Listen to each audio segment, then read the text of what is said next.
पूर्व के कर्म का भोग हमें भोगना पड़ता। अरे गुरुजी ऐसा होता क्यों नहीं होता, समझिएगा जरा। अब मान लो,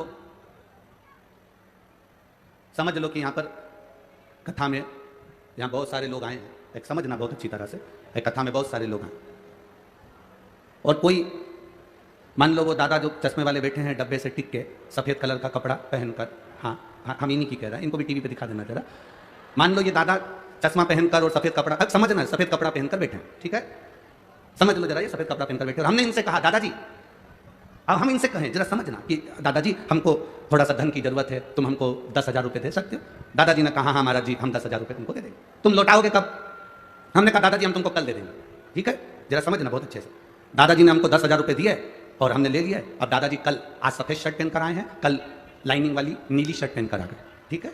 अब दादाजी हमारे पास आकर बोले महाराज, हमने कहा बोलो 10,000 रुपये, हमने कहा तुमसे तो लिए ही नहीं थे, जिससे लिए थे वो तो कल कथा में कौन सी शर्ट पहना था, सफेद पहना था, और तुम तो नीली शर्ट पहने हो, लाइनिंग वाली पहने हो, तो हम आपको तो पहचानते नहीं। नहीं नहीं महाराज, कपड़े से क्या होता है, हूं तो मैं, कपड़े से कुछ होता है क्या, हूं तो मैं, मेरा पैसा तो तुम्हें देना पड़ेगा। अब हम भी कह रहे हैं अरे दादाजी तुमने कपड़े कल सफेद शर्ट वाले से हमने 10,000 लिए थे, हमने कोई नीली शर्ट वाले से तो नहीं लिए थे, सफेद शर्ट वाला आता तो हम 10,000 रुपये दे देते, तुम तो नीली पे। अरे महाराज कपड़े से क्या होता है, मैं तो वही हूँ, चश्मा भी वही है, शरीर भी वही है, सब कुछ वही है, कपड़ा बदला उससे क्या होता है। हमने कहा नहीं, कपड़े से कुछ नहीं होता। यही तो बात हम तुमको समझाना चाह रहे हैं। पूर्व में तुम किसको क्या कर कर आए हो तुम्हें नहीं मालूम, यहां तो तुम कपड़ा चेंज कर बैठे हो, इसलिए कर्म तो भोगना पड़ेगा।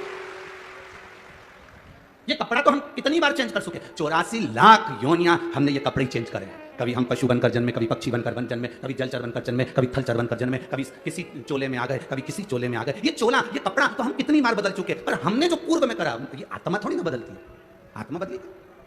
गीता जी में लिखा, भगवान कृष्ण ने गीता जी में वर्णन करा, इस आत्मा को न शस्त्र काट सकता है, ना अग्नि जला सकती है, ना वायु सुखा सकती है, ना इसको कोई मार सकता है, ना इसको कोई भेज सकता है, ना अग्नि इसको जलाएगी, ना जल इसको गीला करेगा, ना वायु इसको सुखाएगी, ना ये मरेगी। आत्मा अजर और अमर है। उसी तरह ये कपड़ा चेंज हो जाता है और शरीर अंदर से वो आत्मा अजर अमर है, जो तुम पूर्व में कर आए हो उसका भोगा तुम्हें भोगना पड़ता है।